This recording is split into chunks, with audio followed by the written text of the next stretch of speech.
Hey, it's the Brian and Kendra show. Yes, it is. Are we really ready? We're ready. Okay, I just wanted to make sure. Cool. So this is the Brian and Kendra show. We changed seats, taken over. That's right. Yeah, actually, okay, so this is how this happened. Also, I don't know if I fixed my bangs because I was just laying on the microphone a minute ago. But anyway, we got pictures taken recently, and James was our photographer. He said, I'm sorry, Nathan. He was our photographer. Shout out to James. He says, Kendra, do you have a good side? No, but I said, I think this is my good side. And okay, all right. So we take some pictures and he goes, okay, and I'll turn the other way. And he goes, nope, that's it. And I've been cracking up ever since. So I'm just going to walk like this. And then I was like, well, we're just going to trade seats at the table. See, it's mirrored in the pictures. So that's why you think it's the wrong side. That's a camera right there. It's mirrored, see? I don't think. So, yeah, He's that's how not- that works. Brian's confused, isn't he? See?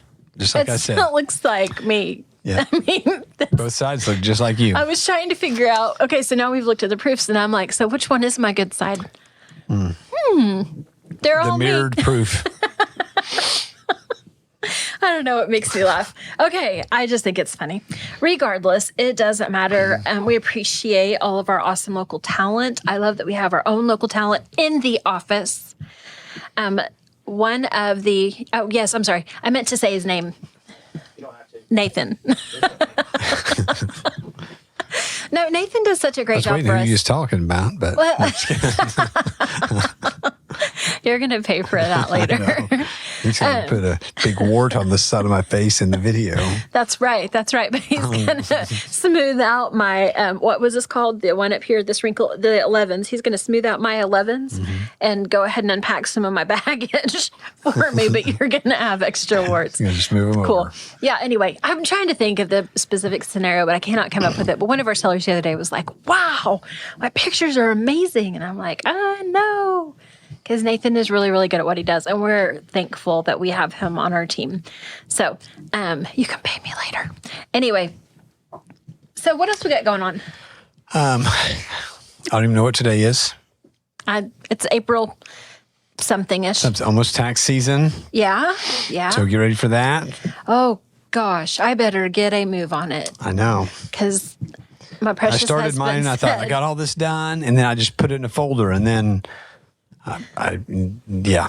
I threw everything together in the other room. Jack said, hey, are we going to do it like you did last year? Or can we do it a little bit sooner? By sooner, he meant before, Yeah. after the October deadline. Anyway, I'm working on it. I just really hate it. All right, so I have the topic of your dreams. Yes. This is Smoked you. meats? Oh, I'm Bacon? sorry. I meant you're specifically to real estate. Oh, got it. Okay. Also, I love this pen. This is a good one. Energel. Okay. We're going to talk about negotiation.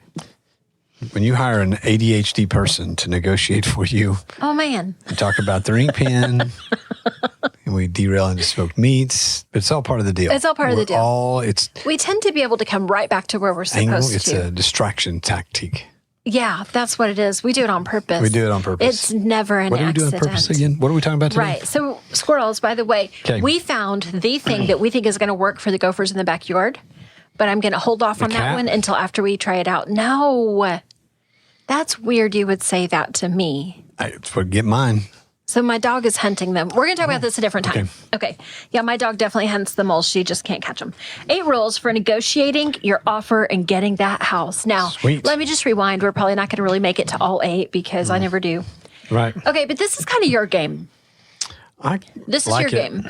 I like you it. do love it. And I mean, I like it too. And I think this is what I've shared with a million different buyers, not really a million, I'm exaggerating again.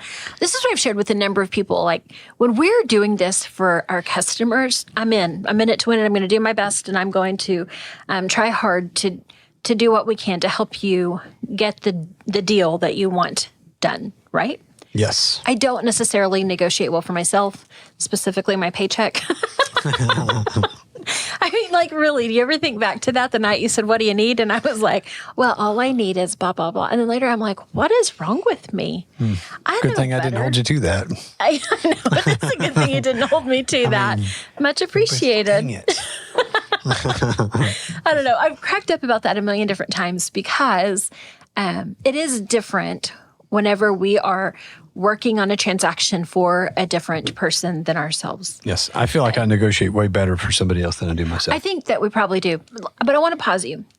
Are we really negotiating for people, or are we assisting them in their negotiations? That is, yeah, it's exactly. I'm not saying, okay, we're going to do this and this and this.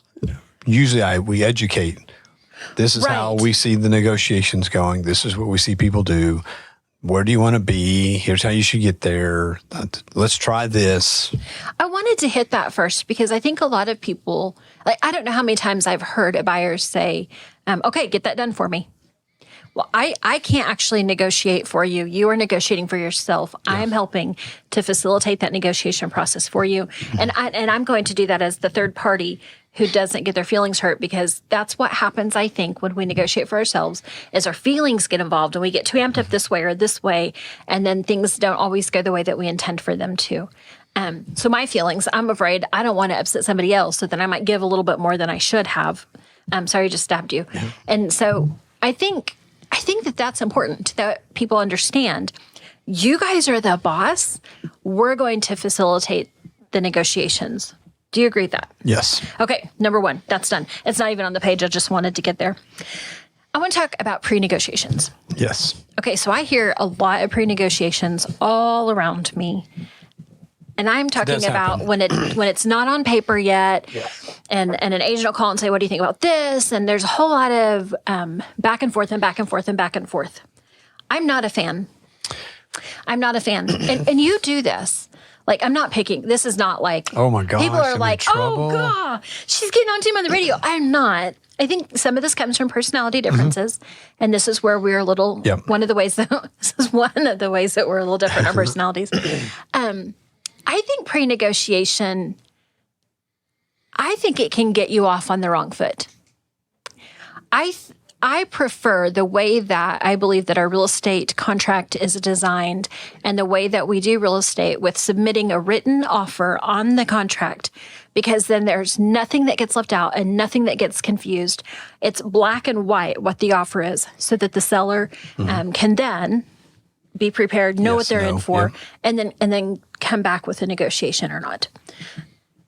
Why do you, so tell us about why sometimes you pre-negotiate, meaning you know what the buyer is going to do or what your seller's going to do, and you're talking to another agent and saying, what do you think about this? So a lot of the time has to do with is, hey, we're dealing with an FHA buyer or a VA buyer.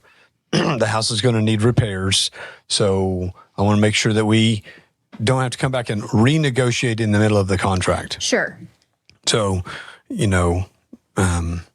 we know they're going to need closing costs. We know they're going to need these repairs done. So just give you that up in advance when we bring your offer. We are also expecting these inside the contract. So I think that's one of them. I don't have a problem with that one. That one makes complete sense to me. And then sometimes it's, hey, your house is at $200,000 and I have a buyer at $150,000. Is it worth my time making the offer? Because we'll do it. I mean, that's what we do. But if your guy's like, I've turned down 190 17 times, well, then why waste our time? So that's one of those as well. It's like, I have no idea to make the offer. Okay, which they may not know either. We may not know, but sometimes we just have to get it on paper if we think it is a remote possibility. Because some of those, it might be a timing issue. Like they like 3 houses. Sure. And then it's like, well, I'll just call all 3 of them and see if we're so far apart. We'll just see if any of them, if it's a remote possibility, and then we'll start making offers on that one and then go backwards. So fair enough. That's another one. I don't know. I just want to win sometimes. It's not just you. Yeah. And I didn't mean it like that. I just, and in fact, a lot of times when I hear pre-negotiation, it might actually be a different agent calling you. We have a lot and I hear your side. I don't hear the We hear a lot of other, yes, there is a lot of trying to get the price negotiated before they get it on paper. And we're always like, I just have to make the offer and we'll see. And I'll tell you why that stresses me out. Because the guy that said no 17 times to 190, today might be the day that they're like, I want 170, I'm ready to go. Right. And I need this done. And I don't like the idea of somebody maybe missing out, I also think every single buyer, even the one who only has 150, man, if they've got their heart set on this, I feel like they deserve my time to type that stupid contract and submit it for them. Like, I don't know. I feel like there's some value in that for the customer. This is a personal opinion. This is not science. This is not something that's, anyway, I probably shouldn't have brought it up, but no. I do think it happens. I see it, and I wanted to just kind of throw it out there so that everyone knows what's going on behind the scenes sometimes. Right. Well, sometimes. But do you ever tell somebody no? Never. We'll present your offer. We always say we'll present your offer. And that is consistent with both of us and how we work.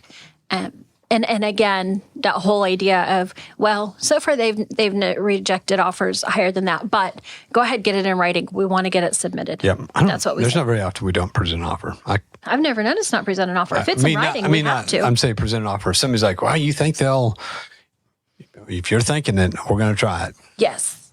Yeah. So, all right, next up, I guess actually first. first up in the negotiation skills Act is fast. that was all the pre-negotiating. That was it. I'm pre-negotiating the negotiating. This is awesome. I guess I probably do pre-negotiate at home. I'm sure you have. Yes. That's no doubt. hilarious. Oh, I pre-negotiate at work too. Cool. Anyway, act fast. Like now. Yes. So I think acting fast is important. When you have a market like Woodward, some houses sell super, super, super, super fast, and some houses don't. But obviously, the ones that sell fast tend to have several lookers. And so I would be, if it's super nice, ready, willing. No, I said ready, willing. That's us. Ready, willing, and able. That's your buyer. But if you've got a house that's ready to live in, it doesn't need any repairs or work, you're going to get a lot more interested parties. So in other words, if you're ready to buy and you find the house you love, you act now and you act fast because it may not be here. And then to find another one similar, if you find something similar, it may be a year from now to find the same house that you just found that you loved, or never.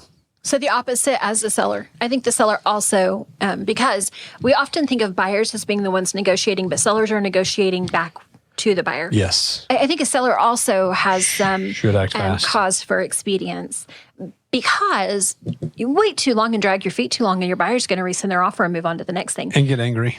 Sometimes they get mad, and unfortunately, and again, this goes back to the emotions. We try really hard to encourage our buyers and sellers, take the emotion out.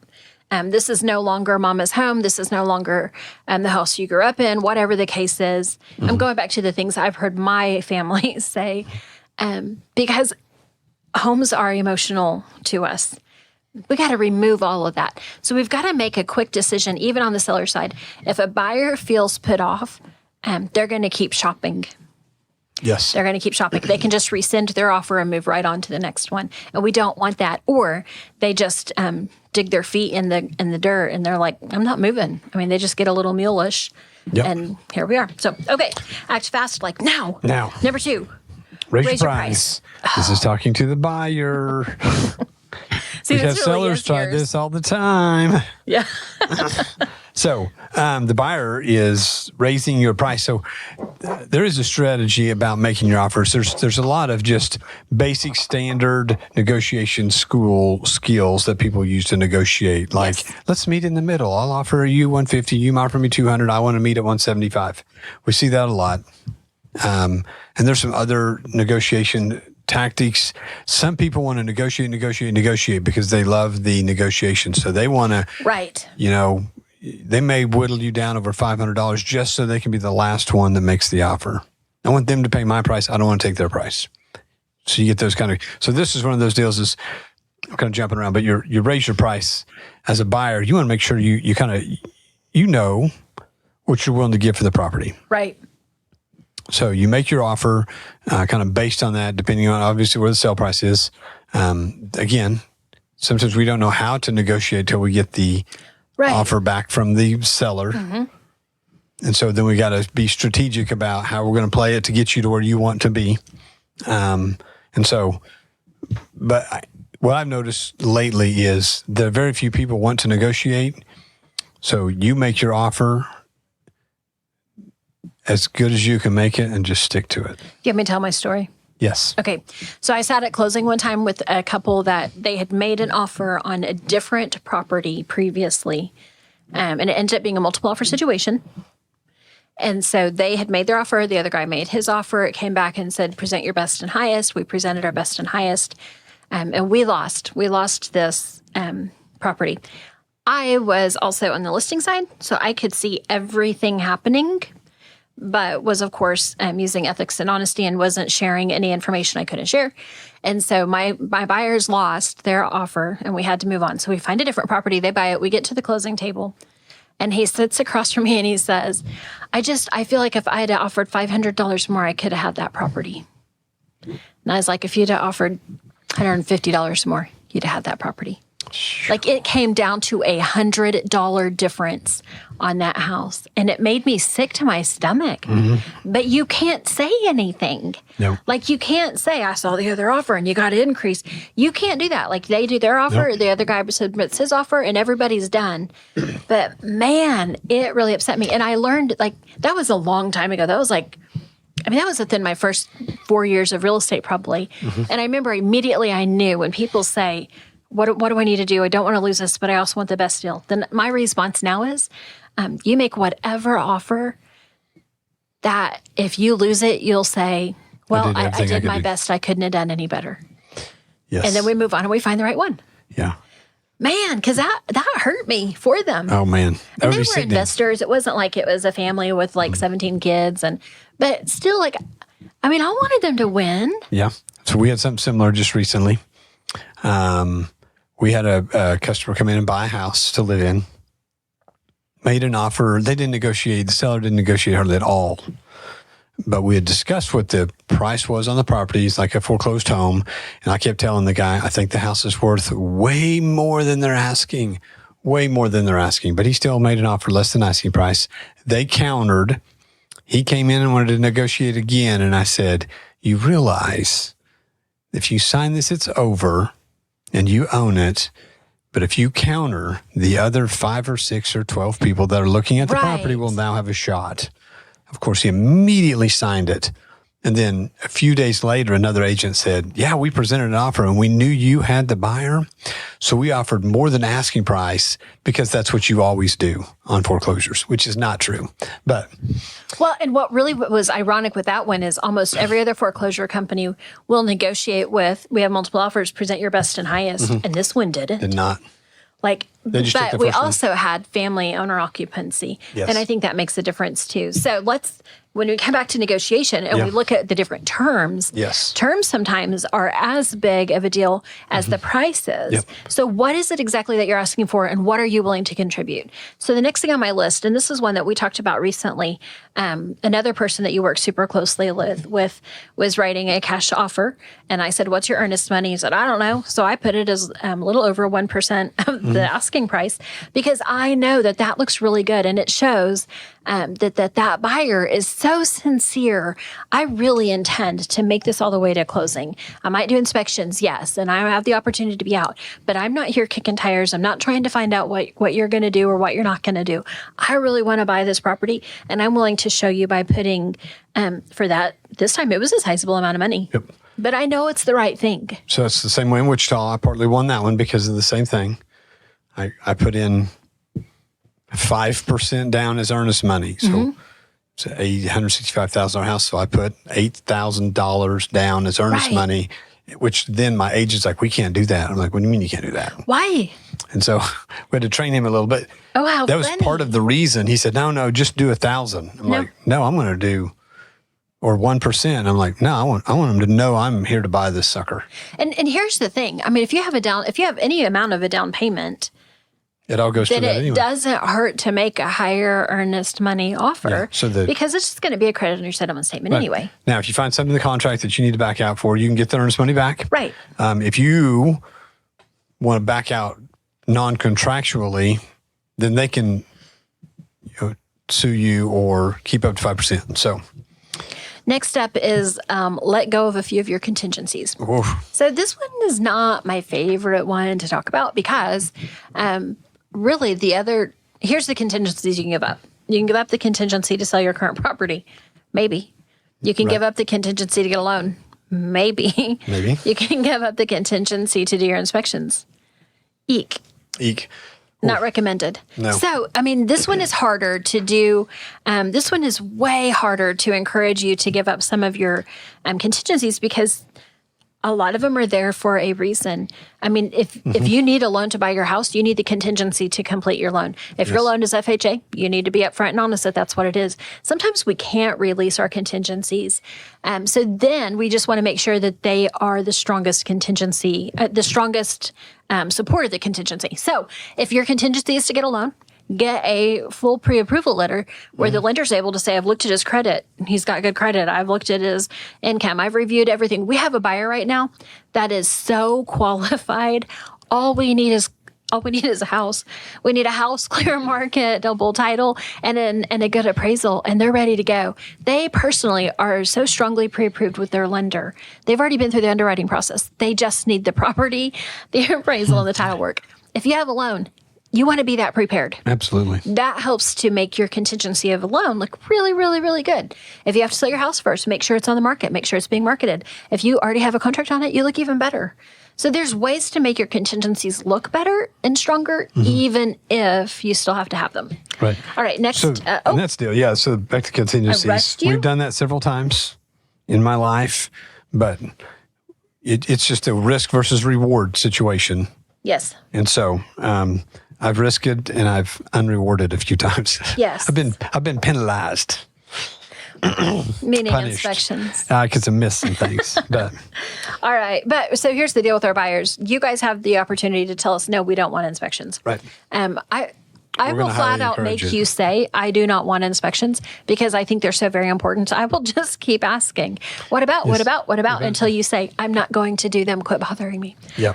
It's not that extreme, but it's about that extreme, isn't it? Yes. I think they're so important. And I never want somebody to move in and go, well, I didn't have a chance to do inspections. Oh, by golly, you'll have one if you use us. Yeah. All right. You could ask for fewer concessions, though. So maybe you need closing cost. And like with the FHA, USDA, VA, you can ask for up to 6% of the purchase price. Let's find out what you really need and only ask for what you really need. Right. So that was really awesome to ask for everything whenever the interest rate was so good. We had here, our buyers were still able to ask for closing costs, and some of them were asking for the full amount. So maybe they would ask for 6% closing cost, but they didn't really need them, and they were able to use that to even further buy down their interest rate. So their 2.5 was all of a sudden 2.2 or whatever. And I mean, that's incredible and awesome. In our market today, I don't know why we could do it then and we can't do it now, but something has shifted in our market, and our sellers are a lot less likely to pay your closing cost. We still see it. We still need it.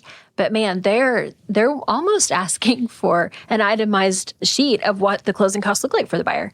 So find out what your closing costs really are. Ask for what you need. Try not to be too crazy with what you're asking for, and that will help you to negotiate stronger. Yep.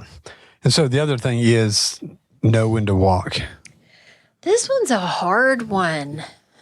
It is hard. It's like Especially for it's a somebody that wants to be a winner. It's a timing issue.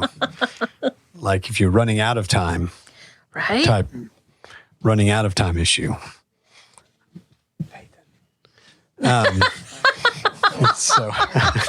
So I'm like, know when to okay, walk. we get it. But I was getting bored checking out when you just kept saying time, but I'm following you now. So running out of time. So when you know when to walk, sometimes it's a messy.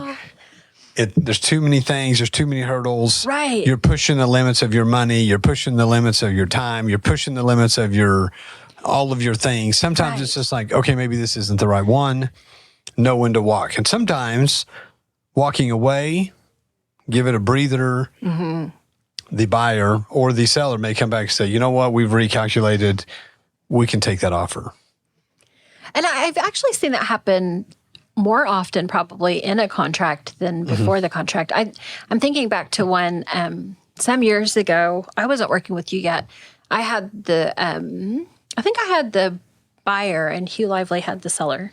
Yes. Oh, you guys were going to Guatemala.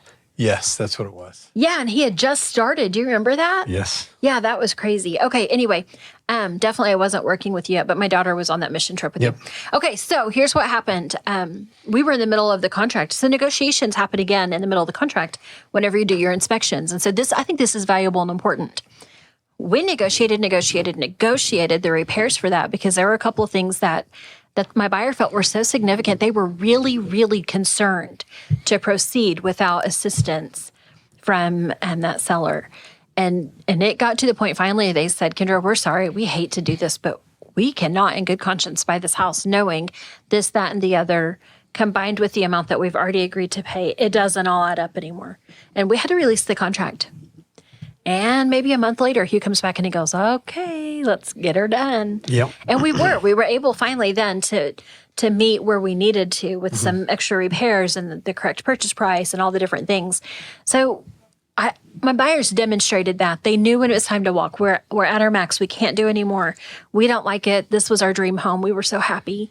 But we know that we shouldn't proceed. And the seller then was able to have a chance to breathe. My buyers were able to have a chance to breathe so that we could come back and do what we needed to do. Yep. All right. Do you want to talk about this one? I mean, we can. Well, yeah, Got it's like just a a minute. small one. It's just like the closing costs. I mean, the more Picking you... up a home warranty for your buyer. Yes. You know what I would say? I think the pre-inspection is the bigger That's exactly where I was going. negotiation So piece. our little notes suggest that maybe you as a seller would pay for a home warranty for your buyer. Home warranties out here are a real struggle. They're just not as, they don't work as well with our local We don't have enough contractors. service people. Yeah. So there could be a little bit of a challenge. But if you do an inspection, if you pay for the inspection for your buyer and you say, hey, I did an inspection on November 1st and your buyer's coming in at November 15th with an offer, they're like, cool. They They already $400 know. and I know, and the seller's more than likely fixed all that stuff. Right. It's amazing. And so I think that's super duper valuable. I agree. Okay. So here's the hard part of it. Sometimes you lose. I mean, not very often, but But sometimes you do. Sometimes you do. Sometimes you really did. You put forth all the effort. And even on our side, sometimes we look at something and we're like, oh my gosh, I cannot believe that this is not going forward. Yeah. And it still happens. And so we recognize it's disappointing. We recognize, man, it's just tough. And we don't love it any more than you do. But I do think things happen for a reason. So be patient. Try it again, maybe. Sometimes we do that. We've had a buyer that made an offer on a property every 30 days because it was grossly overpriced and wasn't going anywhere. They did eventually get it, if I remember correctly. Wasn't that one on 1st or 2nd Street? I think that's the one I'm thinking of. I'll show it to you later. okay. Anyway, So, nonetheless, That's how we work. are ready to negotiate for you, with you, by your side. yes, but not for you Yeah. because But we're with I you mean, all the way. We're doing the paperwork. Yeah. Kendra is. So, other than that, because you want it right, you don't want it my way. I do my best. So, yeah, we appreciate you listening, and we love getting into the negotiation and helping you get your home that you love. So, give us a shout. I'm Brian Cook, 580-334-2303. And I'm Kendra Brown, 580-216-0090. All right. See you next time.